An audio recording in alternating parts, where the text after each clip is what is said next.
रैंपस school, जहां होती है पढ़ाई के साथ साथ कंपटीशन जैसे सीए फाउंडेशन, CUET और JEE नीट की भी तैयारी, वो भी हाईली क्वालिफाइड फैकल्टीज द्वारा। यहाँ है advance science lab and computer lab और बच्चों के सर्वांगीण विकास के लिए सांस्कृतिक, सामाजिक और खेल कूद से जुड़ी extra curricular activities. Rampus school near Shahpur थाना, medical college road, Gorakhpur. Doctor Bhimrao Ambedkar की जयंती पर मंत्री AK शर्मा मऊ पहुंचे। दलित वोटों को साधने के लिए मंत्री AK शर्मा जगह जगह भीमराव अंबेडकर जयंती कार्यक्रम में शामिल हो रहे हैं।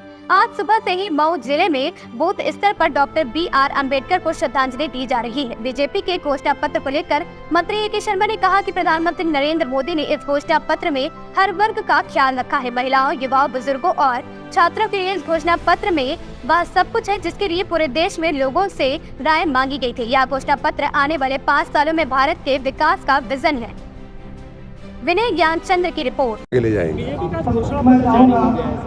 बीजेपी का आज घोषणा पत्र जारी हुआ है, जिसकी मूल बात है मोदी की गारंटी। आपने देखा होगा कि लगभग 2 दर्जन से अधिक विषयों पर मोदी जी ने अपनी व्यक्तिगत गारंटी दिया है देश को कि हम ये करेंगे, नारी का सशक्तिकरण करेंगे, किसानों का सम्मान बढ़ाएंगे, विद्यार्थियों का, नौजवानों को रोजगारी के अवसर देंगे।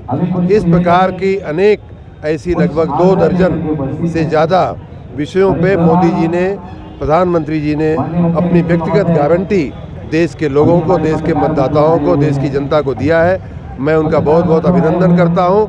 आशा ही नहीं, पूर्ण विश्वास है कि उनके इस गारंटी के बेसिस पे, उनके गारंटी के बल पे जनता जो है 400 से ज़्यादा सीटें मोदी जी के और NDA की झोली में डालेगी। राहुल गांधी ने महंगाई बेरोजगारी को लेकर ये 2 चीज़ गायब है कि राहुल गांधी को सिर्फ एक ही दिशा दिखाई देती है, जो वो सोच लेते हैं वही देखते हैं। उनको वो सारे मुद्दे पढ़ना चाहिए जिस पर माननीय मोदी जी ने गारंटियाँ दी है। उसमें चाहे रोजगार हो, चाहे प्रगति हो, चाहे अर्थव्यवस्था हो, चाहे किसान की बात हो, चाहे नारी की बात हो, चाहे विधवा की बात हो, चाहे नौजवान की बात हो, चाहे बुजुर्ग की बात हो। सभी बुजुर्गों को, 70 साल के बुजुर्गों को आयुष्मान कार्ड देने की बात की गई है। तो राहुल गांधी को उसे ठीक से पहले पढ़ना चाहिए। कई बार वो जल्दीबाजी में वक्तव्य दे देते हैं, ऐसा करने से शायद वो बचे तो उनके लिए अच्छा होगा। दलित वोटों के लिए क्या चल रहा है? किस तरीके से दलित वोटों की ले रही है या फिर बातें कर रही है, इस पर बीजेपी क्या करेगी?